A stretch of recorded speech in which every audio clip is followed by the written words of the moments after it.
Good evening, everyone. I'm Rabbi Barry Schwartz, the director of the Jewish Publication Society. I've been asked to make the introduction this evening on behalf of the Jewish Publication Society and the Skirball Institute for Adult Jewish Studies. This is the third in our new partnership between JPS and the Skirball Center. We're very, very delighted at this partnership. And I have to tell you, it's been a wonderful 2 weeks for us because the Jewish Publication Society is concluding now at the end of the year 2013, our 125th year. We are the oldest Jewish publisher in the United States, and we're doing so in a big way with a 10-year, 70-scholar project that has culminated in what we're about to talk about this evening, outside the Bible, ancient Jewish writings related to Scripture. I don't exaggerate in telling you that this was more than a decade-long project with world-class scholars from all over the planet contributing to this first compilation of Second Temple writings from a Jewish perspective. We were delighted 2 weeks ago this evening to recognize and have speak here Professor James Kugel, one of the 3 editors for Outside the Bible. And this evening, we are very, very fortunate to have Professor Lawrence Schiffman speaking to us. After this program, you are welcome to take a look at the 3 volumes, 3,300 pages of Outside the Bible. I wanted to make you aware that there is also a study guide that is a course syllabus for enhancing Torah study with Outside the Bible. There's a discount that we're offering on this project, and it might make a wonderful gift not only to yourselves but to your libraries, synagogue institutions as well. Professor Lawrence Schiffman was a guiding light in this project. Without his enthusiasm and his support, this project would not have been possible. As Professor Kugel explained and Professor Schiffman will elaborate, we're speaking about the literature of the Jewish people over a 4 to 5 century period from the close of the biblical era to the beginning of the Mishnaic period. We're speaking about literature that has been found in the Dead Sea Scrolls, what is called the Apocrypha, the Pseudepigrapha, Philo, and Josephus. This compilation is opening up a window to a world that is responsible for both the birth of Rabbinic Judaism and the birth of early Christianity as well. More than 2 decades ago, Professor Schiffman published a book with JPS called Reclaiming the Dead Sea Scrolls. It was a landmark book in, as the title suggests, reclaiming the heritage of the scrolls for the Jewish people. And I think the same can be said. This is reclaiming the Second Temple literature as ancient Jewish writings written by Jews, for Jews, and of Jews. Rabbi Lawrence Schiffman is one of the world's foremost scholars of the Dead Sea Scrolls and taught at New York University for just short of 4 decades, is presently both professor and vice provost at Yeshiva University, also here in Manhattan. It's a great honor and privilege for me to welcome Professor Lawrence Schiffman.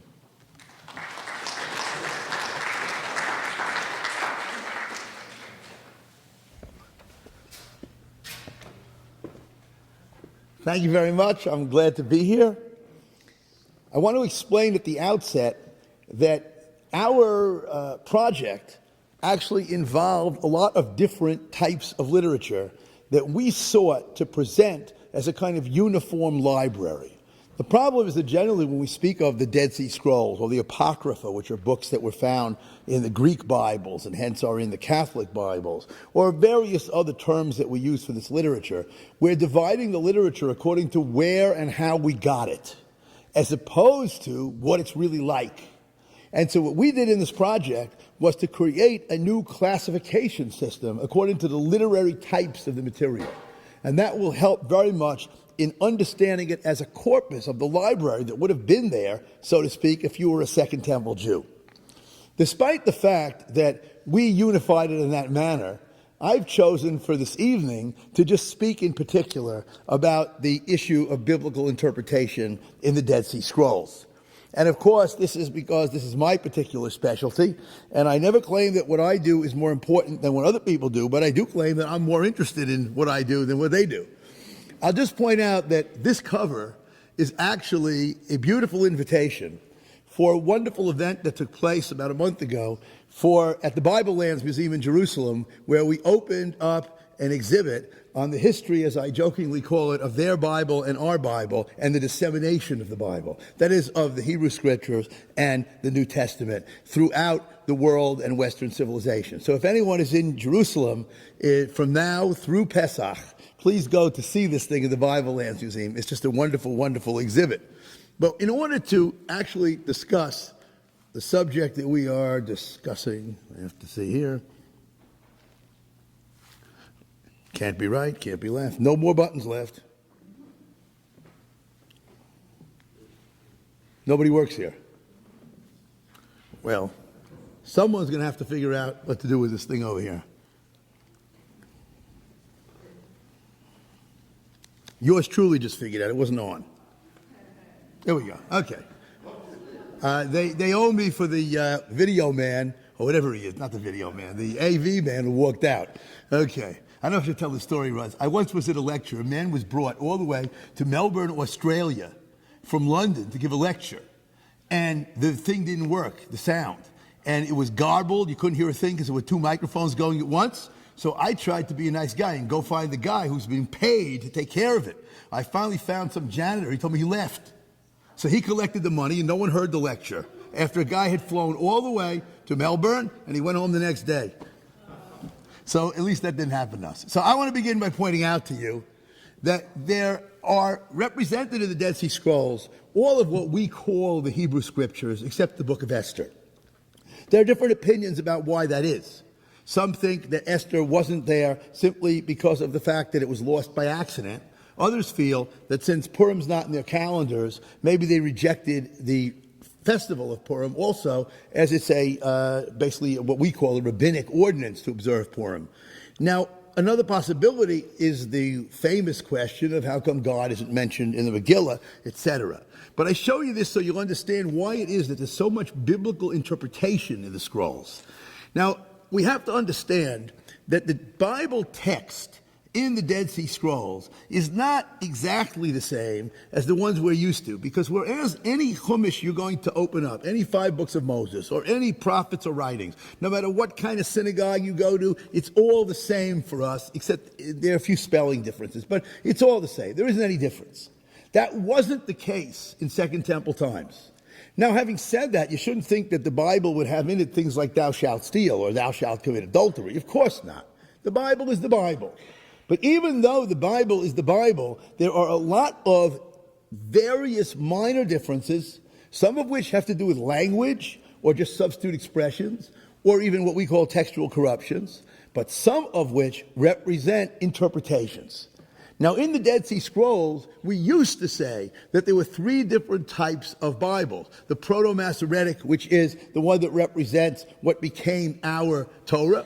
Second of all, the Proto-Samaritan, which is a version that is similar to what the Samaritans, that ancient sect that still exists of people who remain from the northern tribes in the First Temple period, what they had. And then the third one is the one that was used by the translators of the Greek Bible, the Septuagint. Now, this turns out to be, to present for us a kind of picture of the history of the Bible that you see in front of you, where basically according to this claim, our Bibles come from this recension, which somehow or another is Babylonian, whereas the Palestinian one gives us the Samaritan Pentateuch, and the Egyptian is the type of Torah that was used in ancient Egypt. Now, this was the theory. Don't write it down as if it's true. This was the theory before they really understood all the Bibles and the scrolls. Once you understand all the Bibles and the scrolls, you discover that it's not so simple. First of all, we have a problem of statistics, by which I mean to say that when you actually look at the numbers, you find out that the Proto-Masoretic is the largest group, and that makes sense. That's the Bible that we received and that we use. Masoretic, if you remember Fiddler on the Roof, instead of tradition, they sang in Hebrew Masorah and in Yiddish Masoira. So one way or another, this word means traditional, and that's our traditional Hebrew text. And then we have what they call vulgar texts. Vulgar texts, it's not what you think it is, don't worry. Vulgar texts mean common texts. Common texts are written into a dialect of Hebrew that everybody could understand. They would write the Torah into a dialect that they used. And then we find out that we have so-called sectarian texts, which have a special dialect of Hebrew. And then we have Proto-Masoretic, which we already mentioned. And you have to understand, I just stuck it down here on the bottom, by the way, that no New Testament was found among the Dead Sea Scrolls because the New Testament was written after the Dead Sea Scrolls were copied. Jesus and John the Baptist, no matter what you hear on some TV show or read in the National Enquirer or some other place like that, do not appear in the Dead Sea Scrolls. Now, it turns out that the statistics, if you actually look at them, are that the Proto-Masoretic Torah is 48%, Proto-Samaritan 11%. You can see these numbers. And when you look at these numbers, the biggest thing is what we call non-aligned. And it works that way for the prophets and writings. It means to say the Masoretic is the main text, and the other texts are effectively derivative from it. And that's the point which gets us to our question of interpretation. Just want to mention also that a lot of Bible texts were found at Masada and at the Bar Kokhba caves. They are all Proto-Masoretic. So from a chronological point of view, the discussion of these variant Bibles that existed in the Dead Sea Scrolls, that's a discussion of the period from about 200 and something BCE up through a little bit before the destruction of the temple. Once you're getting up close to the destruction of the temple in 70, once you're in the 1st century CE, all you have is Proto-Masoretic Bible texts, and the Jewish people has taken that as the most authoritative type of text and the one they're going to use. Now, we have texts, for example, this Leviticus scroll, which are virtually letter for letter exactly the same as ours in the Proto-Masoretic. But we also have some texts that have in them interpretations. And these texts that have in them interpretations have these little variations, and the little variations often explain the text. This, for example, is a Numbers manuscript. Now, you know that there are everybody should know that Deuteronomy repeats many of the things that's in the Torah before. Because Moses is giving a speech and he's telling his whole history. And imagine if you had to listen to that speech in one day. Talk about sermons that are too long, right? It sounds like he spoke all day for who knows for how many days, right? So anyhow, though, in Deuteronomy, he repeats a lot of stories. So imagine you have a Numbers manuscript and you don't know all the details, but guess what? They're in Deuteronomy. So what do? You copy it in between the verses. That is one of the earliest forms of biblical interpretation that is shown in the Dead Sea Scrolls, which is to add material from another book. Now, if you look at the so-called Samaritan Pentateuch, remember again, the Samaritans are those leftovers of the North Israelite exiles who stayed in the land. They exist, by the way, until today. There are some of them in Israel. The Samaritan Pentateuch does this all over the place. So if they're telling the story of the Exodus in the book of Exodus, they bring in details from Deuteronomy. If in Deuteronomy they have that quick summary that we read at the Haggadah, right? That they cried out unto our fathers and you heard their voice and you took them out of Egypt, etc., etc. You fill in the details there from the book of Exodus, which, in case you forgot, is what we do with the Haggadah. Because if you look at the Seder and the Haggadah, you'll see what we do is we quote a verse from Deuteronomy. You say, how do we know it's true? We quote the verse from Exodus. Next part of the verse from Deuteronomy, how do we know it's true? We quote the verse from Exodus. That is exactly what's going on in some of these manuscripts.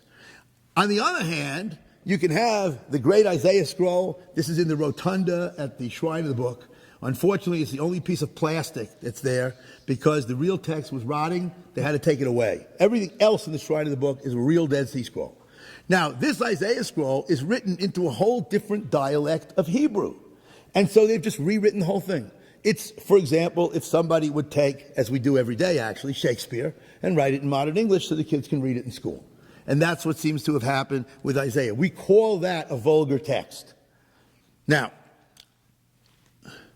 when you start to proceed a little bit further, you start to get, as an example of this book of Psalms, completely Masoretic texts. And they look exactly like what we expect. The text is the same as the one we have. And as we can see, we're proceeding towards having only our Bible here, just as an example from the book of Daniel, which is basically our Daniel. Now, before you can really talk about interpretation, so we've just talked about text. And what we've learned is that text and interpretation in the ancient Jewish manuscripts are not separate. Sometimes interpretation is literally inside what you call a biblical text. Now, by the way, that's true in our Bible too, because there are texts like Chronicles that rewrite Kings and rewrite Samuel and Kings and fill in information that's not there. They interpret. It's not a bad thing. It's not a fake. It makes the text understandable to us. But in any case, what you need to know is that when it comes to the Bible, we have to talk about text, then we have to talk about canon, what's in the collection. Because in the case of canon, since one of the most important things about biblical interpretation is that we interpret the Bible in light of its own self, so to speak. It's part, for us as Jews, of an overall set of concepts. So if I say to you, "Hear, O Israel, the Lord our God, the Lord is one," and we're going to say, well, what do you mean by the Lord is one? Well, I'm going to immediately tell you, let's go look at what the prophets say. The prophets tell us we can't worship other gods. The prophets say they're phony, that they're not real. The prophets say that our God has real power. And so we go through, we use the Bible to understand the Bible. It's, by the way, not so clear to you today because these things we take as second nature. Because they're only second nature to us because we're living after certain interpretations became basic to Judaism. But the third ingredient, so to speak, or the second ingredient, besides Bible and text, besides text, the other ingredient that's important, I started early this morning, right, is canon, what's in the collection. Now here we have a scholarly debate. I have some colleagues who are convinced that there's an open canon at Qumran and anything could be in the Bible. Now, I personally believe that there's a limited number of texts, that they divide up, as we're used to, the Torah, the prophets, and the writings, and that there may have been a few extra books there, but there is a closed collection. Why is this so important? Because if I have to determine what's a Bible text and what's an interpretation, I often have to know, is this part of the standard thing that we call the Bible? Because interpretations presume that there is a fixed text that they are going to interpret. And in the case of these Bible translations, or Bible commentaries, I have to understand that it doesn't think it's the Bible. So that's a very important question. Sometimes, by the way, to tell the truth, it's not what they think, it's what we think. So I don't know whether the author of Chronicles thought that he was writing Bible or interpreting earlier biblical texts. We consider Chronicles to be the Bible. I'm sure no one here has read Chronicles. Right? I don't know, it's a different question. I'm not going to ask people to raise their hand, right? But I'm sure no one has read Chronicles, but maybe it's one person. But the bottom line is, these books that we have in our Bible, they are presumed by us to be in some way sanctified and holy. And we need to know in antiquity what they thought. From my opinion, there was such a thing, and there's evidence that certain works. But here I listed two works, Jubilees and the Aramaic Levi document, that may actually have been in the canon of the Dead Sea Scrolls sectarians, because they quote them as if they're part of the biblical text. And one of the most important items here is this three-part thing. The MMT text, as we call it, 4Q MMT, which is that document which is so important for the history of the Dead Sea Scrolls, for the sect and who they are and how they separated and why. This document mentions the Torah and the words of the prophets, the book of Moses, the words of the prophets, and David, which I say that the prophets are the second group, and then David and the chronicles of each and every generation is what we call the writings. So from my point of view, there's the Torah, the prophets and the writings in the Dead Sea Scrolls, as in our Bible. Now also, there are in the Dead Sea Scrolls certain books that we call Apocrypha. Now, Apocrypha are books that got into the Greek Bible, but that may have been written too late to get into the Hebrew Bible, as we call it, and they got into the Greek Bible, and they are, until today, in the Catholic Bibles, even the Jewish texts. So I got to tell you, 1 and 2 Maccabees, we just finished Hanukkah. Would you believe this funny fact, 1 and 2 Maccabees, the most important books for understanding the story of Hanukkah, are in the Catholic Bible, and they're not in the Jewish Bible. It's bizarre. Could you imagine if the Christmas story was in our Bible and not in theirs? That's what you're talking about. That is an accident, a funny accident of history, that the Apocrypha, this is the book of Tobit, which you may know from the Apocrypha, and this is a book called Enoch. Now we're getting to the point when sometimes a book could be written as if it's scripture, but it's really all interpretation. So you know that it says in the Torah about Enoch, Hanoch, that he was not because God took him up. Now, if anything says, please tell me a story, what do you mean he was not? God took him up. Imagine if you met one of your friends and they said, oh, you've seen so-and-so lately. You say, oh, no, so-and-so, God took him up. So they would assume maybe he's dead. I don't know. But this guy was taken up. He had no grave, no nothing, right? So they began to speculate about him. And they speculated about him being in heaven and being one of God's assistants. And from this came forth a whole literature which seeks to explain the ways in which this Enoch functioned in heaven, and it tells us all kinds of things about the heavens, and it tells us about astronomy, all kinds of information, the causes of evil in the world.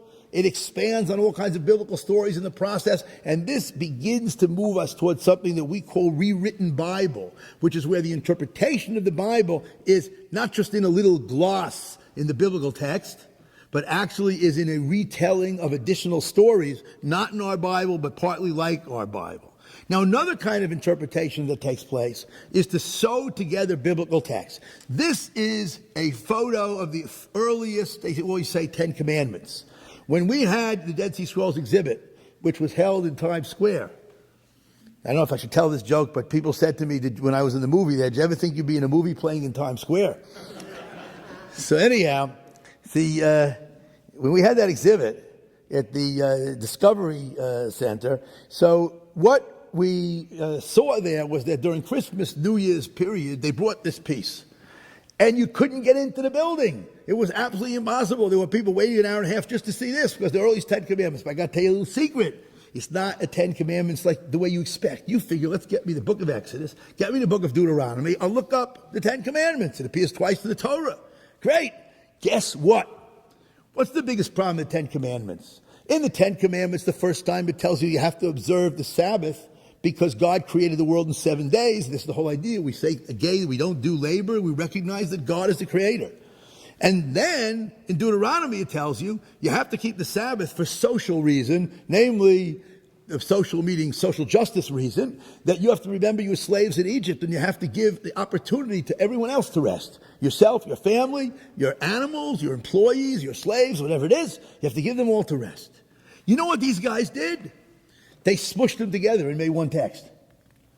Remember the Sabbath because in 7 days God created, and you were slaves in Egypt. Now, the point I want to make about this is that's not the only thing they did here. Because they took Deuteronomy 8, which requires you to say grace after meals, and you should eat and be satisfied and bless the Lord your God, and they put it on a little piece with the Shema in some kind of excerpt. Now, I can't tell you why. Somebody wanted these particular passages in his, could be her even, pocket. But this is interpretation. Because someone has said these are important passages, and the decision that the two versions of the 10 Commandments are one is something we say every Friday night in L'chadodi. We say, Zachor v'shamor b'dibur echad, that the two versions of the 10 Commandments, the one that says remember and the one that says be careful, these are the two versions that we're talking about, were said at once by God. Now, how that happened, the Midrash tries to explain some miracle. But what that's telling us is that the 10 Commandments are speaking about the same Sabbath, and both meanings are really to be understood together.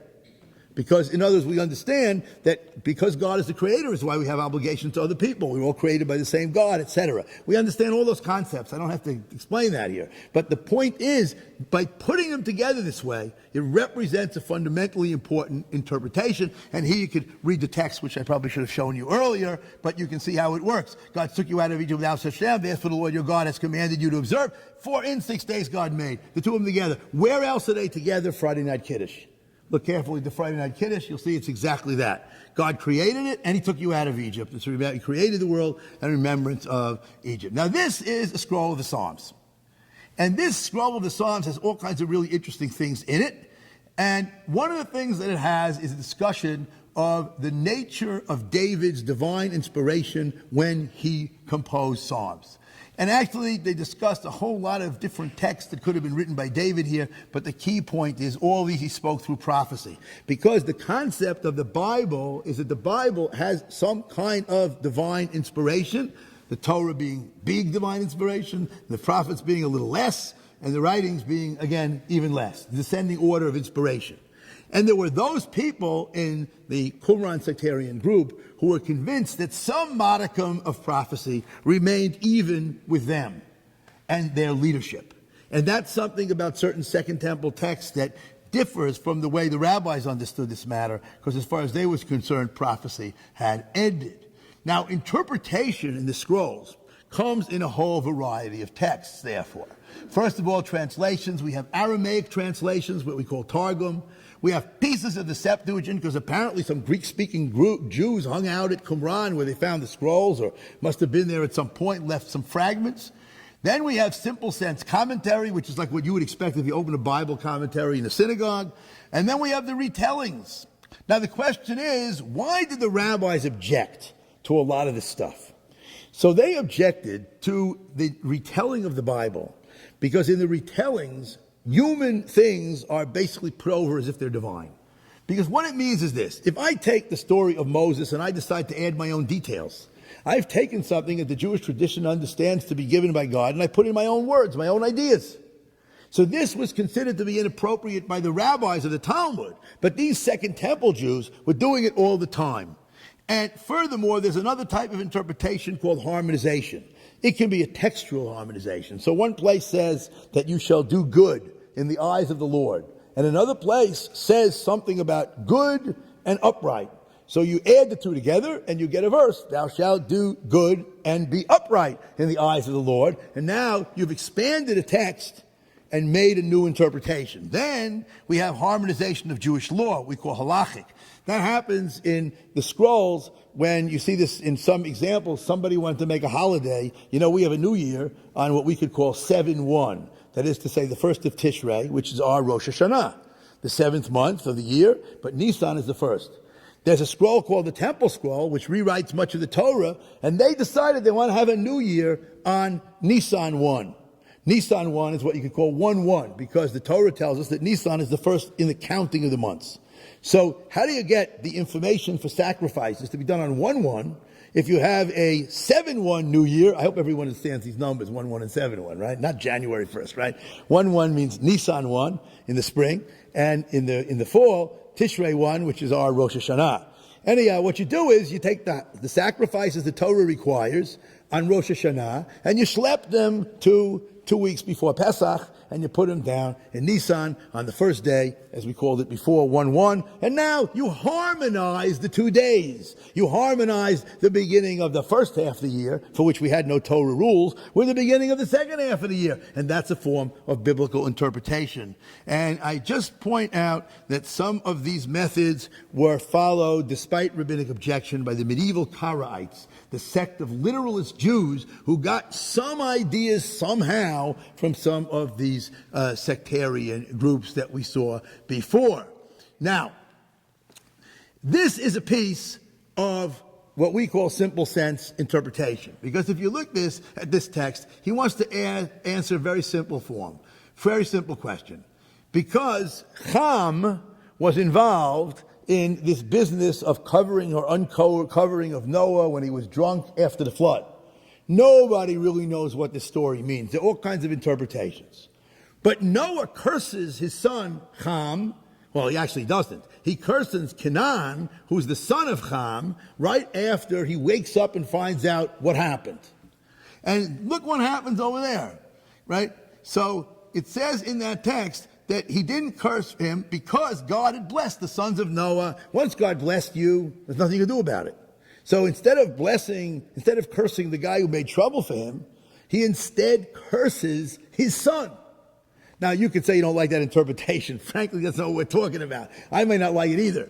But it's an attempt to give a simple interpretation for why the Torah says what it says. And this other thing having to do with the question of why was Jacob reproving Reuven, and it doesn't exactly say what he does. It's all he says to him that he's quick to do things, and this kind of stuff, and he gets excited quickly, and different things are not clear what he's talking about. So actually, the answer is, as he says over here, the interpretation is that Jacob reproved him, Reuben, because he had sexual relations with Bilhah, Jacob's concubine. Now that's an interpretation that is found in a lot of rabbinic sources also. However, the point I'm making is that we have such interpretations in the scrolls, biblical interpretation. Now, this is a very interesting book. It's called the Genesis Apocryphon. If we had the whole book, it was a retelling in Aramaic of much of the book of Genesis. Unfortunately, a lot of it rotted, or for some reason it was not preserved. But we want to take a look at one interesting story. Everybody wants to know, how could Abraham lie about his wife? Just imagine this: if you're introduced to someone and this woman is the guy's wife, and he says, "Oh, this is my sister," right? And just imagine this, so bizarre, right? And he did this, and in the end, it had exactly the effect, I guess, the worst possible effect you could expect, that somebody decides to be interested in her, and you can't even blame him. Does he know that that she's a married woman? He hid it and said it was his sister. So why would he do such a nutty thing? Answer: God came to him in a dream and told him to do it. And you can quickly look at this. And the point is that God told him, listen, you have to protect yourself, because there are people who are going to want, now this is the irony, seek to kill me and spare you. In the end, that's what almost happened because of his actions. But nonetheless, the text wants to say that God actually gave this inspiration. So here you have the typical example of the rewriting of a story in the Torah to answer the questions that the Torah leaves you. This is the kind of work, by the way, which Professor Kugel does so much of. That he works a lot with these questions of, as they call them often, interstices in the text. But that's what the Genesis Apocryphon is doing here. Now, another type of interpretation is halachic Jewish law midrash, which we have, and it relates very carefully to rabbinic literature. And you have to understand that this form of interpretation is based often on a concept that they have in the scrolls of a revealed and a hidden law. The revealed law is the text. Anybody can read and say what it means. The hidden is the sectarian tradition, which is passed on only to those who are the initiates in this sectarian group, which, as you know, many scholars identified with the Essenes. I've had some question about that. I've tried to show that they originate with the sect of the Sadducees, but it doesn't really matter for what we're talking about tonight. We're talking about how they interpret the Bible. And of course, as I noted, the idea of two Torahs are revealed and a hidden is similar in certain ways to the rabbinic oral law and the written law and the oral law, which of course is a major part of Judaism. The sectarians also believe in continuous revelation. Pesher is a very particular type of interpretation in which the Bible, specifically, by the way, the 12 minor prophets, Isaiah and Psalms, from what we have, are interpreted as contemporizing. So you read them as if they're not speaking about the time of the ancient prophets. They're speaking about us today. And that interpretation in the Dead Sea Scrolls has given us a lot of historical information, because they tell through the mouths of the prophets sometimes their own story. And so you can see in this example from the rule of the community, this is the interpretation of the Torah which God commanded through Moses to observe according to everything that's revealed from time to time. The sectarians get these revelations over time. And according to the words of the prophets and what they have told us, by his Holy Spirit, the Holy Spirit is the spirit of prophecy. So what happens is that they believe basically that there's an ongoing process of revelation which isn't going to stop. Now this is actually my favorite scroll, the Temple Scroll. I have published already 2 books on this scroll. They always cost about over $200 for one volume, unlike the 3 volumes we're talking about here. For one volume, it's a phenomenal scroll. It's a rewrite of the entire Torah from the end of Exodus, the entire Torah, most of the Torah from the end of Exodus through the middle of Deuteronomy, all the legal material. But it's all organized about sacrifice and temple and worship, but there's a lot of other interesting stuff. And here's the idea. Your laws are stated in the style of the Bible. The author is speaking in God's name.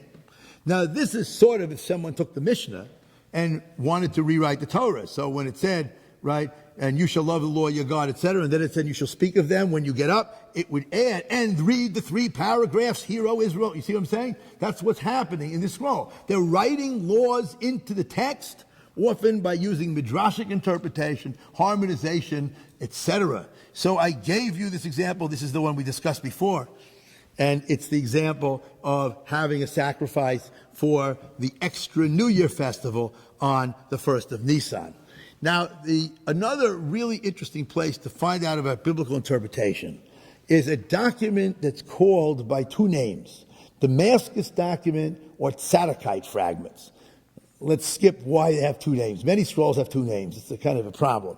But in any case, this document was first found, and you actually see it here, in a manuscript in the Cairo Geniza in the 1890s by Solomon Schechter, and it was published in 1911 because the first Dead Sea Scroll was actually found in the Cairo Geniza, and later on 10 manuscripts of this document were found with the scrolls. And I want to take you through an amazingly complex example of halakhic Jewish law interpretation, which does, it says, put it this way, it would make anybody proud in the times of the Mishnah and Gemara. As to that which he, God, said, you shall not take vengeance or bear a grudge against your kinfolk. That's a commandment in the Torah. So we want to fulfill that. So what does it refer to? Any man from among those who have entered the covenant. That means the sectarians. You have to know these people believe that all who matter are in their group. It's another discussion, but they don't have our concepts of Jewish unity. Forget about what you read in the Jewish newspapers. I mean, these guys, no Jewish newspaper reports about non-unity in the Jewish community could ever compete with the attitude of these people to outsiders. I mean, that's really the truth. They believe the Messianic era is only for them. Everybody else is not really the true Israel. It's a very negative concept. But nonetheless, let's go with their interpretation. So anyhow, any man who entered the covenant means those guys. Who shall bring a charge against his neighbor which is not with reproof before witnesses. Now you have to know, they have a law. Let's say you see someone doing a violation of the law. You must come with witnesses, two witnesses, and reprove him before the sectarian official. Only if a person is reproved in that manner can he later be convicted of a crime. Now it goes on. If he does that without reproof and now accuses him of another violation, he's taking vengeance and bearing a grudge. Now, how do we know you're not allowed to take a vengeance and bear a grudge? Because is it not written only in the book of Nahum? He, God, takes vengeance and bears a grudge. You're not allowed to do it. But what happens if the guy kept silent about him, meaning he saw somebody violate the law and he didn't do anything? He didn't do reproof in front of the thing, and now he comes and he accuses them anyhow? The accused guilt is upon him. In other words, you accuse a guy of committing crime X. Then it's as if you did it, because you should have reproved him the first time. And that's why he's doing it now. So therefore, he did not fulfill the commandment of God. What do you mean? If I don't reprove the person who violated the law, what commandment did I not fulfill? It's the commandment, as it says over here, you shall reprove your neighbor, lest you bear guilt because of him. Now, in rabbinic tradition, we have all kinds of problems about how do you reprove a person, and should you reprove a person, and what happens if they're not going to listen, or do the opposite thing, and where do we not worry about that because the guy's doing something that's so terrible, and somebody's about to shoot someone, we don't sit around and discuss whether we should reprove them, right? Okay, however, here's what you have to understand. The whole reproof process in the Qumran Jewish law system is designed to solve a problem that the rabbis also had. How do we know someone's an intentional violator of a crime? The answer is we have to say in rabbinic tradition that we're warning you before you do it. And unless the person, let's say a person commits murder, unless two witnesses say to him, do you know that if you do this crime, the punishment is death? Unless he then says, yes, I know, before he does the murder, you can't convict him of a capital offense. Now that's astounding, but they require absolute certainty before an execution would take place, which is why the rabbis said any court that executed anybody is a bloody court. So, what you can see here is they had the same problem. How can we be totally certain that the person understands the crime and knows what he's doing? The answer they give is, we'll reprove him from a previous violation of the same crime. And without that reproof, if you accuse him, it's as if you're guilty. Why? Had you accused him the first time, he would have understood he shouldn't be doing this. But what I'm quoting this for you is not to understand the details that I just gave you, which I hope everyone followed, is to show you the detailed interpretation of halakhic Jewish law matters, which is, as they say, would make any rabbi proud. So now we want to talk a little bit about this Pesher interpretation. First of all, it comes in different forms. It can be continuous, like a Pesher on the book of Habakkuk. Habakkuk, it just goes verse, verse, verse, verse, like that, like what you're used to, Bible commentary. Sometimes we have anthologies. Sometimes a little pesher is put into something else. Remember, a pesher is a contemporizing interpretation that understands the text as if it's talking about now. Now, also, there's a theology to this, because apparently they believe that the prophet's words are really relevant to today, not to the time of the prophets. And I have to explain how that differs from regular Judaism. Because you go to synagogue and they read the Haftorah. And maybe even in the sermon they mention it. And basically the message is these things are relevant to us. So let's take an obvious case. If the Haftorah says that people are mistreating the poor, and you read it, you're supposed to know we're not supposed to mistreat the poor. That's what we mean by relevant to us.